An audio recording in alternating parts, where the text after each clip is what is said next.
Hey ladies, I just wanted to take a minute to show you a quick water dilution. I've got a little jar here, just like Sue had showed us in her previous tutorial. If you haven't watched that, you want to go back and look. I'm going to do an actual water dilution here with this jar, just like she had. You can use a water bottle. She recommends the water bottle with the squirt on the top, and then if you have a sick child, they can have it by their sick area and squirt it in their mouth while they're sick during the day and use that. But I'm just going to do it in this little jar because, it's what she was using before as an example. I take the lid off. I've got Roostox here, and this is something that I used recently in a water dilution, Roostox, for, it says for better motion, but we actually used it for poison ivy. I had 3 boys with poison ivy, and I had 1 little thing of Roostox. So of course I wanted to dilute it so it would stretch to everybody. So I'm going to go ahead and just show you how I did that. I'm going to take 2 of these little pellets. Now this is these are the little bitty poppy seed pellets. So I'm going to take a couple of those, and I like, whenever they're poppy seeds, I like to turn the jar and just kind of twist it so that they come out into the lid. So I've got about 3 pellets in this lid, and I'm going to dump them into this little jar.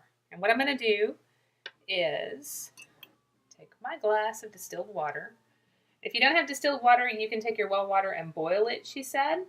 If you're in a pinch and you don't have any in the house, it doesn't hurt to go and get some distilled water from like CVS and just keep it under the sink. So I've got about halfway full here, a jar of water. And what I would do is I would close it up and let those little pellets melt. Now these melt really fast because they're the little poppy seeds. So they're going to dissolve really quickly. But with the bigger pellets that you get from these Boreon pellets, they're going to take a little bit longer to melt. So you want to let it sit in the jar, let it dissolve. And then once it's dissolved, you can just give it a succussion. Tighten the lid and do it 3 times to succuss it. And then after you succuss it 3 to 10 times, you can actually take a teaspoon. I've got like a little plastic teaspoon here that I dose it out to kids. Or how many of you have these useless medicine cups? Since you're using homeopathy now, you might have a ton of these useless little medicine cups sitting around. I just do a teaspoon dose in one of these medicine cups for each kid. And then I have it available in this little jar to dose out however much I need during the day.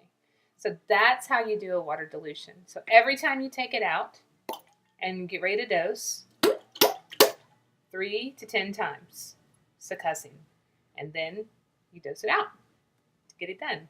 Easy and simple as that. Now Sue said it's okay to keep it out of the fridge. If you're going to keep it long term, you can put it in the fridge for up to a month.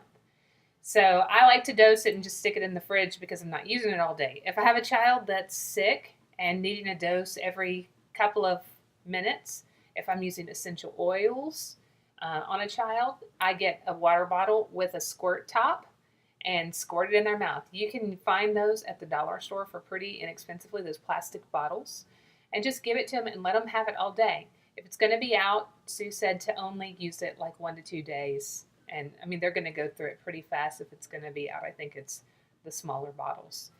And they just do a little squirt, or you squirt it in their mouth, however often it's needed for a dosage. So that is how you do a water dilution.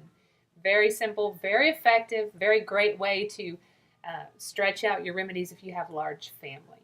Hope this is very informative to you. If you have any questions, you can leave them in the comments, and we'll be glad to answer them. Have a fantastic day.